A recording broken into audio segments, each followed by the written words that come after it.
नर्मदायै नमः प्रातः नर्मदायै नमो निशि नमस्तु नर्मदे नमः त्राहि मां विसर्पतः। हे माँ नर्मदे, मैं तेरा स्मरण करता हूँ, रात्रि को भी करता हूँ। हे माँ नर्मदे, तू मुझे सर्प के विष से बचा ले। इस वर्ष माँ नर्मदा जयंती दिन मंगलवार 4 फरवरी को मनाई जा रही है। नर्मदा को भारत की प्रमुख नदियों में से एक माना जाता है, जिसका वर्णन रामायण, महाभारत आदि अनेक ग्रंथों में भी देखने को मिलता है। प्रतिवर्ष माघ मास के शुक्ल पक्ष की सप्तमी तिथि को नर्मदा जयंती का पर्व मनाया जाता है। अब हम आपको सुनाते हैं माँ नर्मदा की जन्म कथा। कहते हैं कि तपस्या में बैठे भगवान शिव के पसीने से नर्मदा प्रकट हुई। नर्मदा ने प्रकट होते ही अपने अलौकिक सौंदर्य से ऐसी चमत्कारी लीलाएं प्रस्तुत की कि खुद शिव पार्वती चकित रह गए। तभी उन्होंने नामकरण करते हुए कहा, देवी, तुम हमारे दिल को हर्षित कर लिया, इसीलिए तुम्हारा नाम हुआ नर्मदा। नर्म का अर्थ है सुख और दा का अर्थ है देने वाली। इसका एक नाम रेवा भी है, लेकिन नर्मदा ही सर्वमान्य है। मेखल पर्वत पर भगवान शंकर ने 12 वर्ष की दिव्य कन्या को अवतरित किया। महारूपवती होने के कारण विष्णु आदि देवताओं ने इस कन्या का नामकरण नर्मदा किया।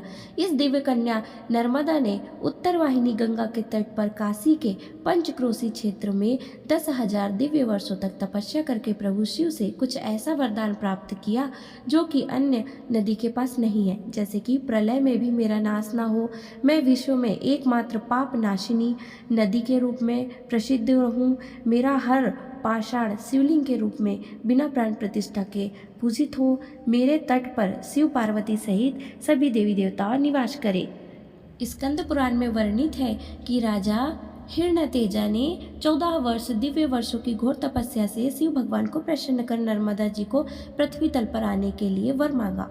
शिव जी के आदेश से नर्मदा जी मगरमच्छ के आसन पर विराज कर उदयाचल पर्वत पर उतरी और पश्चिम दिशा की ओर बहकर गई। उसी समय महादेव जी ने 3 पर्वतों की सृष्टि की, मेट, हिमावन, कैलाश। इन पर्वतों की लंबाई 32,000 योजन है और दक्षिण से उत्तर की ओर 500 योजन है। स्कंद पुराण में रेवा खंड में ऋषि मार्कंडेय जी ने लिखा है कि नर्मदा के तट पर भगवान नारायण के सभी अवतारों ने आकर माँ की स्तुति की। पुराणों में ऐसा वर्णित है कि संसार में एकमात्र माँ नर्मदा ही है जिसकी परिक्रमा सिद्ध, नाग, यक्ष, गंधर्व, किन्नर, मानव आदि करते हैं। माँ नर्मदा की महिमा का बखान शब्दों में नहीं किया जा सकता।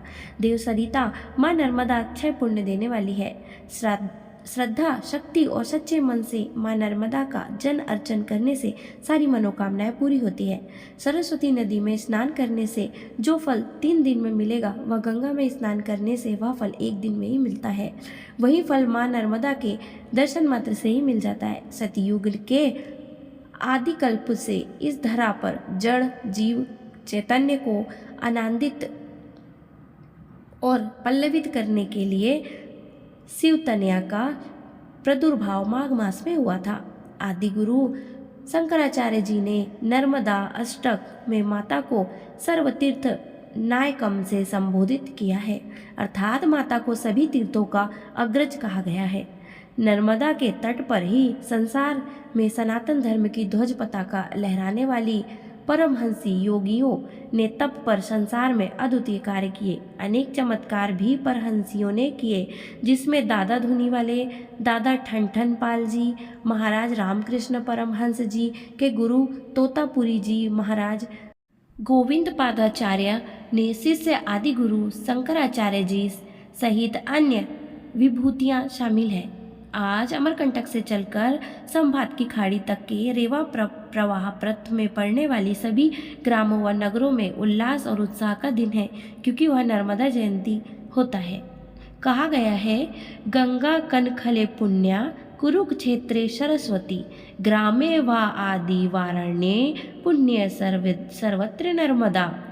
आशय यह है कि गंगा कनखल में और सरस्वती कुरुक्षेत्र में पवित्र है, किंतु गांव हो या वन, नर्मदा हर जगह पुण्य प्रदायिका महासरिता है। कलकल निनादनी नदी है। हाँ, नदी मात्र नहीं, वह माँ भी है, अद्वितीया पुण्य तोया शिव की आनंद विधायिनी सर्थ कामना स्रोतिस्विनी नर्मदा का उजला आंचल भी है। बोलिए माँ नर्मदे की जय हो।